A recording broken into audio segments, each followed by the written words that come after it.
There's going to be wars, plane crashes, empires, Australian socialists. What I've tried to do here is look at every single World Cup group game, find out how each one has a political or historical link. Now, some of them are pretty obvious, like France are playing Senegal. Senegal was a former French colony. The same is true of England and Ghana. Some of them are pretty niche, but I've found a link for all of them, including like Uzbekistan against Colombia. Lots of really obscure ones. It's taken me a long time, working on this for a while. So my name's Joey Durso. I'm author of More Than a Shirt, How Football Shirts Explain Global Politics, Money and Power. The thing I'm fascinated by, it's how football explains the world, the big political stories we can tell through the game. I post about it a lot on Instagram, on my Substack, here on YouTube. So let's get straight into it. And I'm doing this chronologically. So starting with Mexico and South Africa.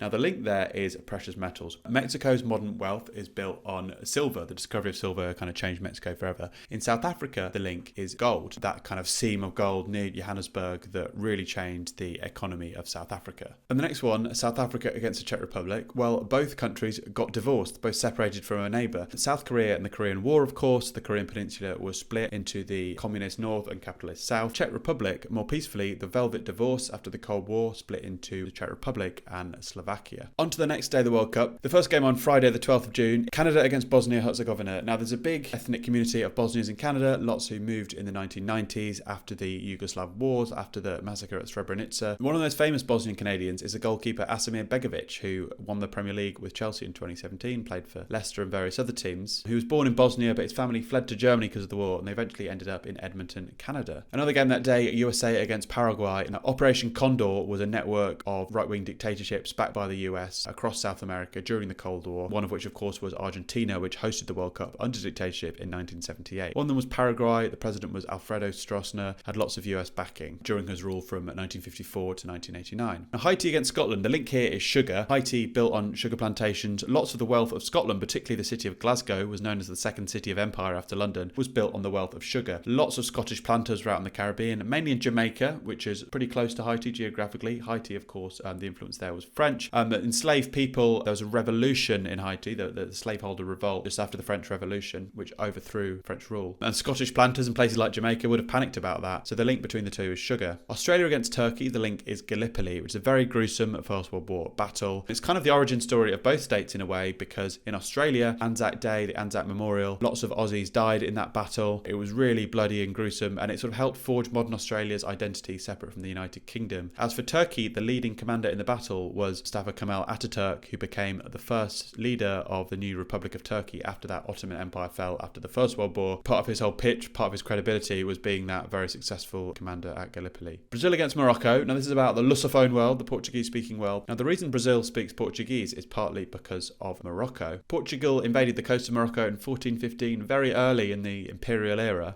Portuguese seized Ceuta on the Moroccan coast. It's kind of the opening act of the imperial era, really. But the empire born on that day, the Portuguese Empire, reached Brazil in 1500, and it's part of the reason why 250 million people now speak Portuguese as a native language, including Brazil, of course. The flag behind me, I was in Brazil pretty recently. There's lots of videos about Brazil on my feed if you subscribe. Qatar v Switzerland. The link here is neutrality. Switzerland has been neutral for centuries, of course. It's now a nexus for global diplomacy. It hosts big organisations like the World Health Organization, but also, of course, FIFA. And Qatar is kind of trying to play a similar role in the Middle East. It's trying to be a peace broker. It's hosting lots of organisations, hedging its bets in big power rivalries like Hamas and Israel, or Iran, Saudi Arabia, the Taliban, the USA. Both Qatar and Switzerland are trying to do a similar thing in that respect. Côte d'Ivoire and Ecuador, that's a chocolate derby, with big exporters of cocoa. Côte d'Ivoire, the biggest in the world by far. If you eat a chocolate bar anywhere in the world, there's a high chance it will contain cocoa from Côte d'Ivoire. Ecuador also exports cocoa, but more the sort of fine cacao type of cocoa. So yeah, big chocolate derby, that game. Germany and Curacao. Now, Curacao is a hard one because it's not a full sovereign nation. It's an autonomous country within the Netherlands. During World War II, when the Netherlands was occupied by Nazi Germany,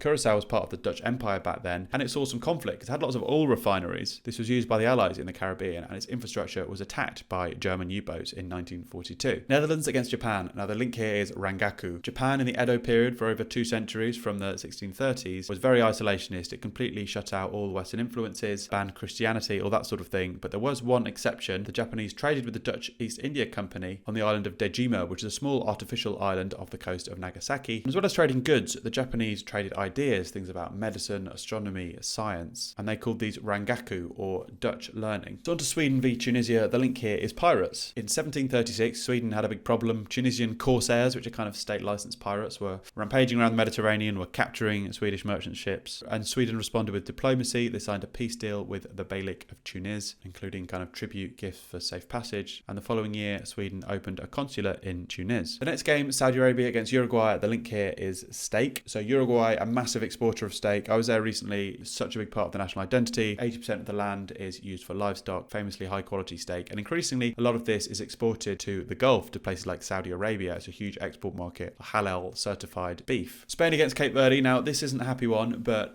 one of the common routes for migrants from West Africa is up through the Atlantic past Cape Verde towards the Canary Islands, which are part of Spain but just off the coast of Africa. And there have been some tragic incidents in which people have died making that journey. There's one in 2023 when 60 people died off the coast of Cape Verde, and a Spanish fishing vessel picked up lots of the survivors. Belgium against Egypt, another pretty tragic one, but the assassination of Patrice Lumumba, who was Congolese leader in 1961. He was a close ally of Gamal Abdel Nasser, the Egyptian leader, part of the Pan-African independence movement around that time. But Belgium were involved in the assassination, Belgian mercenaries, and decades later the Belgian state apologised for its role in all this, and it said it had moral responsibility. France against Senegal, I've said this already, it's a really easy one. It's just that Senegal was a former French colony. I was in Senegal recently. It's a French-speaking place, heavily influenced by French, also interestingly influenced by the culture somewhat of kind of laissez-faire and not religion in the public realm, despite being a Muslim country. Yeah, there's also a great World Cup story here because, of course, France played Senegal in the opening game of the 2002 World Cup as reigning champions, France having won on home soil in 98, and France lost to Senegal 1-0 with Papa Bouba Diop, who very sadly died quite a few years ago, scoring the only goal of the game. A really iconic moment in World Cup history. France-Senegal would be a huge shock if they managed it again, although Senegal are a much better team than they were back then. Maybe France are too, probably the favourites. Iraq against Norway. Now the link here is the oil curse. Now lots of countries, when they get oil, they squander it. It can lead to dictatorship, to poorly run institutions. You know, Iraq is not a model of how to deal with oil. Norway is. And part of the reason is an Iraqi, Farak al-Qasim, who left his homeland Iraq for Norway in the 1960s. And soon after that, Norway discovered a huge oil field, and al-Qasim, a geologist, came up with blueprints for how to manage oil, which became part of the reason of why Norway dealt with it so well. They squirreled away loads of money in a sovereign wealth fund, now worth around $2 trillion. It's a model for other countries. Iraq certainly hasn't followed the same playbook. Argentina against Algeria. Now there's another grim one, but the link is torture. So France's war with Algeria in the late 50s and early 60s was particularly gruesome, particularly bloody, lots of torture. And Argentina's brutal military dictatorship of the 1970s were in part trained by French forces who had learned how to do it in Algeria. So Algeria was the kind of laboratory for oppression in Argentina, which came to the fore in the 1978 World Cup when there was a torture centre not far from the Estadio Monumental where the World Cup final was. Austria against Jordan. So the nation of Jordan exists in its current form because an Austrian man was shot. The Archduke Franz Ferdinand, who was murdered in Sarajevo in 1914, of course kicked off a chain of events that led to the First World War. One of the consequences of the First World War was the end of several empires: Austro-Hungarian Empire, German Empire, Russian Empire, and the Ottoman Empire. And out of the ashes of the Ottoman Empire emerged the state of Transjordan, basically drawn by the Brits, a line on a map, which is run by the Hashemite monarchy, and that is the modern state of Jordan, which can trace its origins to an Austrian archduke getting shot. Ghana against Panama. Now, during the colonial period, lots of slaves were brought to Panama to work on plantations, things like that. Lots of them came from the Gold Coast, the area that is now Ghana. This has since been proved through genealogy, name records, things like that. So lots of people in Panama or Central America today are the descendants of Ghanaians, people from then what was then called the Gold Coast. England against Croatia. So in the early 1990s, when Croatia was trying to break free from Yugoslavia, the UK, the British government, kind of opposed that. They worried about wars among breakaway states. Germany had a different point of view. They were in favour of it. But then in December, Britain was asking for some opt-outs on sort of social rules within the EU, on the single currency that became the euro. It's kind of the long road to Brexit. It started there. And then some historians have said there was a kind of tit for tat. The Germans would allow the Brits to have these opt-outs. Then in exchange, Britain would agree to recognise the new nation of Croatia. Portugal against Congo. Now that's Democratic Republic of Congo with a C. But the Kingdom of Congo with a K. That's the Portuguese made contact with in about 1482. Portuguese reached the Congo River. Its king ultimately converted to Catholicism, took a Portuguese name, wrote to Lisbon, that sort of thing. Ultimately, Portugal's slavers kind of turned on him, and it was the beginning of a grim story of Congo's interactions with Europe. Particularly brutal was the Belgian Empire, of course. Uzbekistan and Colombia are linked by gold, but one is mythical and one is real. So Colombia is where the mythical city of El Dorado is, which doesn't actually exist, of course, but lots of Europeans died trying to find it. Uzbekistan, there's real gold there. There's a massive gold mine, Murantau in the Kizilkum Desert, one of the biggest gold mines in the world, if not the biggest. So one real gold, one mythical gold. Czech Republic and South Africa. Now both speak to a particular time, which is the late 80s, early 90s, and a spirit of optimism in a new country, a new leader breaking away from a repressive regime. So Havel was elected president of Czechoslovakia in December 89, just a few weeks after the Berlin Wall fell. Nelson Mandela left prison partisan in South Africa, Robben Island, just a few weeks later, and both emerged as key figures, long struggles against repressive regimes who would eventually go on to lead their countries, of course. And these two transitions fed into a general sense at the time that the world was moving along the arc bending of history, was bending towards liberal democracy. Got a bit more complicated than that in the decades after, of course, but that was a time of real optimism around the world. Switzerland and Bosnia. Now, this is a similar one to Canada, basically, but there's a big community of ethnic Bosnians in Switzerland. A very famous one being Vladimir Petkovic, who's one of Switzerland's greatest football managers of all time. He emigrated from Sarajevo to Switzerland in the 80s, and he went on to manage the Swiss national team to the later stages of 3 major tournaments, including beating France on penalties and Mbappe famously missed in 2020. He's here at this World Cup and he's managing Algeria, though, not Switzerland. Canada and Qatar. Now, the link here is milk, weirdly. If you went to the Qatar World Cup, if you had milk in your tea, it might have come from a Canadian cow, because the blockade that just preceded the World Cup, the blockade by Saudi Arabia and allies of Qatar, one of the things they really struggled to get was dairy. It was all imported and then it was all blockaded. Qatar boosted domestic production by importing loads of cows, including thousands of Holstein cattle from Canada. Qatar is almost self-sufficient in dairy, helped by those Canadian cows.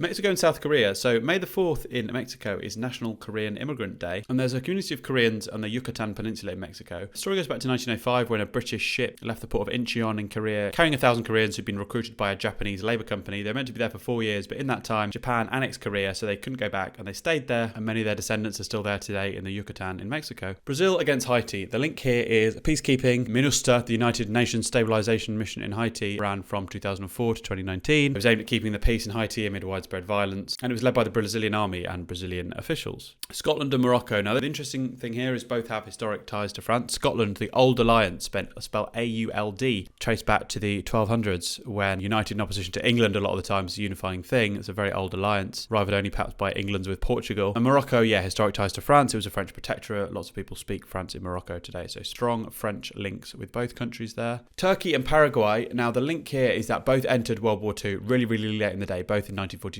Now, Paraguay was officially neutral, but it did have some Nazi sympathies because a lot of the elites in Paraguay were of German origin, but it was a long way from the conflict, stayed out of things. So really late in the day, they came in on the side of the Allies. And at a similar time, Turkey did the same thing. It pretty much stayed out of the war. It tried to be neutral. But when the writing was on the wall, they swung behind the Allies. Also in that group is the USA against Australia. The link here is the Five Eyes intelligence organisation alongside Canada, New Zealand and the UK. AUKUS is this big treaty, AUKUS, between Australia, the US and the UK. Australia got into a spot of bother with France because they ditched a big submarine contract after they signed that AUKUS treaty in 2021. Australia and the US, strong allies, deep military alliance. Germany against Côte d'Ivoire. Well, remember Côte d'Ivoire from our chocolate derby with Ecuador. It's chocolate again, but Germany is a big exporter of finished chocolate bars, and lots of that cocoa comes from Côte d'Ivoire originally, which has been pretty controversial at times because there's been allegations and accusations of child labour in the supply chain, so some Germany companies have been criticised. Ecuador against Curacao. Now, both are pretty close to each other and both key in the history of Simon Bolivar, the liberator of South America, who did more than anything else to end European rule on the continent. Back in 1812, when his first campaign was in ruins, he went to Curacao to rest and recuperate before finishing the job. Ecuador is where he ruled. Independence was won, of course, at Pichincha by Lieutenant Sucre, but it was Bolivar who folded the territory into his new republic of Gran Colombia. Hence, Ecuador and Colombia have very similar flags today. Netherlands against Sweden. Now, both kind of wanted to stay out of World War II. Netherlands stayed neutral at first, but was completely overrun by the Nazis. Shares a big land border with Nazi Germany, of course. Sweden stayed neutral throughout the war, but did have to make some compromises. Axis troops used its territory, but it did become a safe haven for some Jews. But so largely it stayed out of the war. It wasn't occupied in the way other European countries were. Tunisia against Japan in the same group. Now, both countries carry imperial symbols on their flag. Japan, the rising sun, that's been a symbol of the Japanese imperial family for like 1500 years or something. Tunisia, they still carry the star and crescent moon,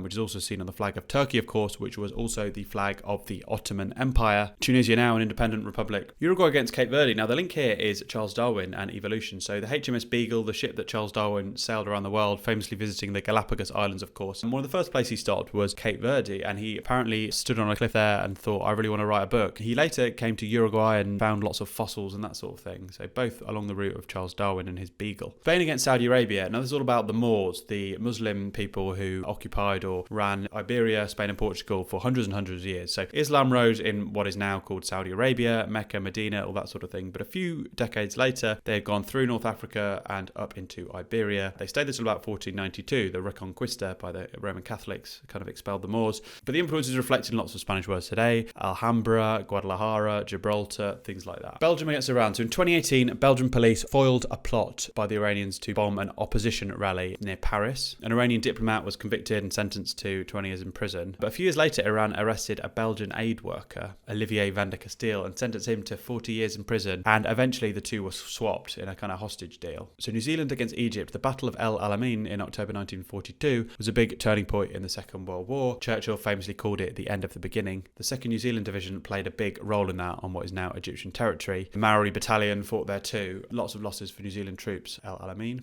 Norway against Senegal. The common link is oil. One that's had it for a while, one that's just found it. So Norway has had oil for decades, has successfully put up this wealth fund, which I mentioned earlier. Senegal, newly discovered oil just a couple of years ago, trying to figure out what to do with it, how best to use that valuable resource. They'll be looking to Norway as a country that has kind of nailed it. France against Iraq. Now, do you remember the cheese-eating surrender monkeys? In 2003, the US President George Bush, backed by Tony Blair of the UK, pushing for an invasion of Iraq. It was all premised on Saddam Hussein having these weapons of mass destruction. France opposed it. The US wanted this second resolution at the UN Security Council, and Dominic de Villepin, he argues against invading Iraq, and that second resolution never came. And there's a big backlash to this in America. Freedom fries replaced French fries famously. They were called cheese-eating surrender monkeys, but the French kind of had the last laugh because no weapons of mass destruction were ever found. So Argentina against Austria. So one of the most famous Nazis was Adolf Eichmann, who's one of the architects of the Holocaust. He did a lot of the logistics of the Holocaust. He was German-born but raised in the city of Linz in Austria. After World War II, he fled to Argentina under the name Ricardo Clement and worked in a Mercedes-Benz factory for a long time, built a whole new life there. But in 1960, on his way home from work, he was abducted by Mossad agents and taken to Israel. He was tried for war crimes and executed in 1962. Jordan against Algeria. The PLO, the Palestine Liberation Organization, there was a big split between Jordan and Algeria. In 1970, the Jordanian monarchy was not happy with the Palestinian community in Jordan, and there was kind of escalating conflict between Jordanian forces and Palestinian factions. Algeria condemned this, didn't like it, and it sort of deepened this divide between Arab republics, which tend to be more kind of strident on the issue of Palestine, and the monarchies, which tend to be a bit more lesser, a bit more conservative perhaps.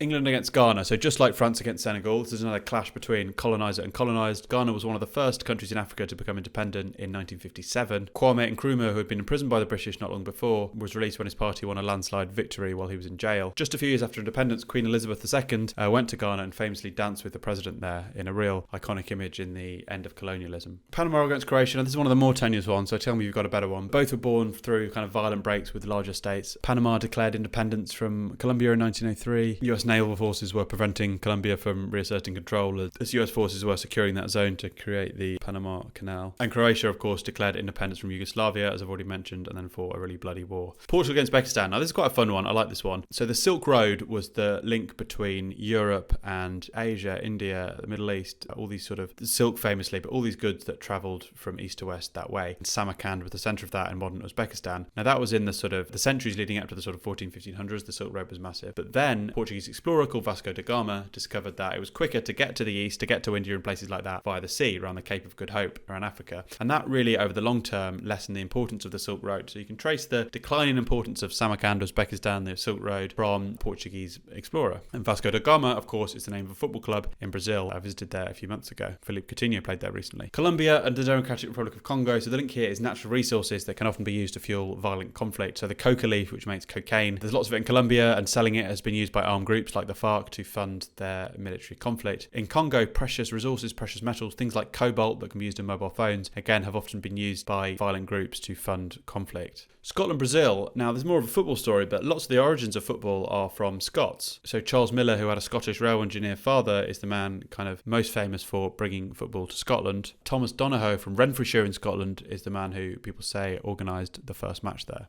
Morocco against Haiti. Now, again, deeply entwined with France. Haiti was a French colony, then overthrew it in a slave revolt. Morocco was partly a French protectorate. And so both still speak French day to day, but they retain their own language, Haitian Creole and Darija, which is a dialect of Arabic, but still French widely spoken in both countries. Switzerland and Canada. So both are kind of multilingual states, which they've built up through political institutions. Switzerland has 4 languages, which are French, German, Italian, and Romansh. Canada, of course, English with a French-speaking minority. And both have kind of tried to work this out by making institutions work for different groups and translating things and whatever else. And it's kind of worked. worked. Both countries fairly successful and stable. Another one is that the Canadian Celine Dion famously sang for Switzerland in Eurovision in 1988. So Bosnia-Herzegovina against Qatar. Alongside football, one of the key diplomatic arms of the Qatari state, alongside beIN Sports, the sports channel, and Paris Saint-Germain, the football club that they own, is Al Jazeera, the news channel. The first channel it launched not in English or Arabic was Al Jazeera Balkans, which it set up in 2011, headquartered in Sarajevo, Bosnia, and it closed in 2025. Czech Republic against Mexico. So for 3 years in the 1860s, the same imperial family ruled Prague, also ruled Mexico City. Maximilian I, who was a Habsburg archduke, he was the younger brother of Emperor Franz Joseph I. He was sort of installed as the leader of Mexico, slightly bizarrely. His brother's empire encompassed Bohemia, now the Czech Republic. But yeah, Maximilian was executed by firing squad in 1867. It didn't go well. South Africa against South Korea. Now both countries kind of opened to the world economically at the same time. South Africa, the end of apartheid in the early 90s, and South Korea also in the early 90s. I mean, it started a bit before that, at the end of dictatorship in the 80s, the Seoul Olympics and that sort of thing. But South African consumers would suddenly have been buying South Korean electronics, Samsungs, Hyundais, Daewoo's, and all of that. Côte d'Ivoire and Curacao. Now, both names tell us something pretty interesting about colonialism. Côte d'Ivoire means Ivory Coast, of course, and that's because European traders went there to trade ivory, to trade elephant's tusks. Curacao, its name probably has indigenous roots, but one of the things that people say is it is from the Portuguese for cure, C-U-R-E, because it is where sailors went there to rest and rehabilitate. Now, that probably isn't true, but the way that people have generated that after the fact gives it that sort of colonial link, and the idea of Europeans kind of thrusting names on places that are very far from Europe is a common link to both countries. Ecuador against Germany. And the link here is explorer Alexander von Humboldt, who explored all over Ecuador. He climbed the mountain Chimborazo, which is the furthest point on the Earth's surface from its centre because of that bulge around the equator. And lots of schools in Ecuador are called von Humboldt today. Interestingly, after that mission up the Ecuadorian mountain, he published now looks like the world's first infographic with the sort of vegetations on the mountain. So a big thing for map makers, cartographers, whatever else, was a German up an Ecuadorian mountain.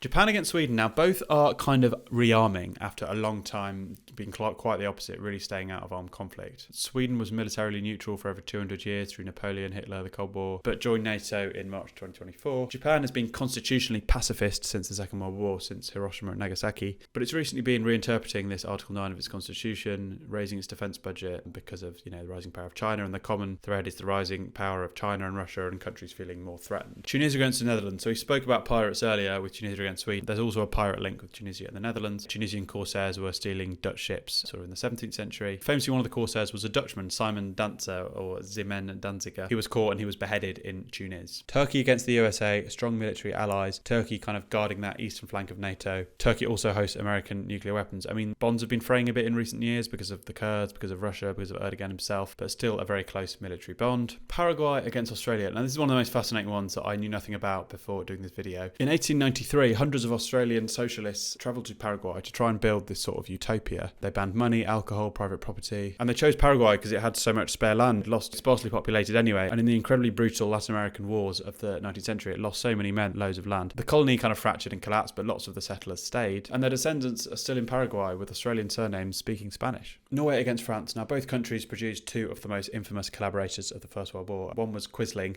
the name which still means kind of traitor in English. He was a Norwegian politician who cooperated with the German invasion in 1940, headed a collaborationist government. He was eventually executed in 1945. In France, the figure was Marshal Pétain. He led the Vichy regime after France's defeat and was later convicted of treason. So Senegal and Iraq, the two have met before, but in the battlefield, not on the football pitch. So Senegal was part of the coalition which fought on the side of Saudi Arabia after Saddam Hussein, Iraq, his invasion of Kuwait. Senegalese infantry companies were amongst those who fought against Iraq, notably in the Battle of Kashfi. Really tragically, 92 of these soldiers lost their lives because after the war they wanted to visit the Islamic holy sites of Mecca and Medina. The Saudi Royal Air Force plane flew them home and it crashed and 92 soldiers were killed.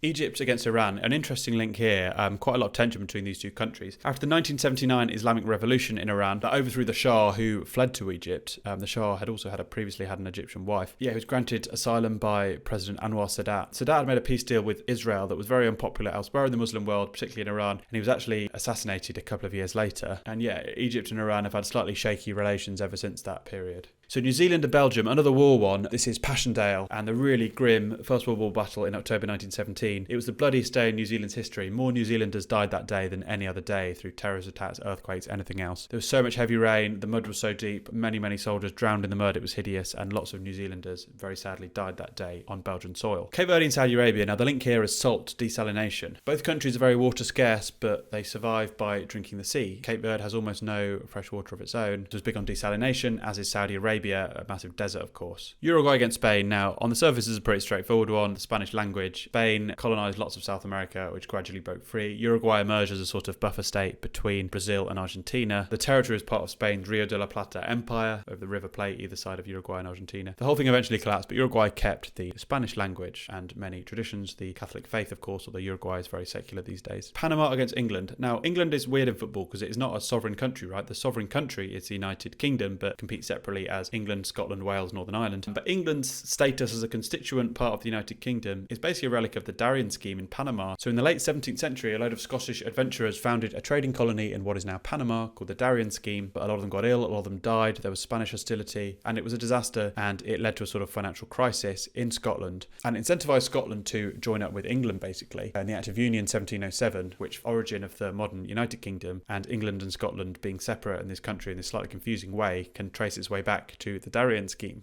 Croatia against Ghana, both significant countries, and the non-aligned movement, so the movement of countries that were neither communist East or capitalist West. One of the co-founders was Yugoslavia's Josip Tito, who was born in Croatia. He saw himself as a Yugoslav, as a Croat, but that was definitely part of his ethnic identity. And Ghana's President Nkrumah, who danced with the Queen that I spoke about earlier, they were two key figures in the movement, alongside Nehru of India, Nasser of Egypt, Sukarno of Indonesia. And over time, the Yugoslavs were helping to build factories in Ghana and all those sorts of things. That was a close alliance. Algeria against Austria. Now, the disgrace of Gijón. This is a World Cup story, not so much a political one, but it became a political one. So Algeria and Austria were in a group with West Germany in the 1982 World Cup in Spain, and Algeria beat West Germany, which was a stunning result. And the way the group panned out, West Germany and Austria were playing each other in the final match, and they both knew that if West Germany won 1-0 on that exact scoreline, then those two countries would go through and Algeria would be eliminated. Turns out that is exactly what happened in a game that looked like a fix. Players were just quietly passing the ball to each other towards the end, and it was called a disgrace. It was in the Spanish city of Gijón, so it's known as the disgrace of Gijón.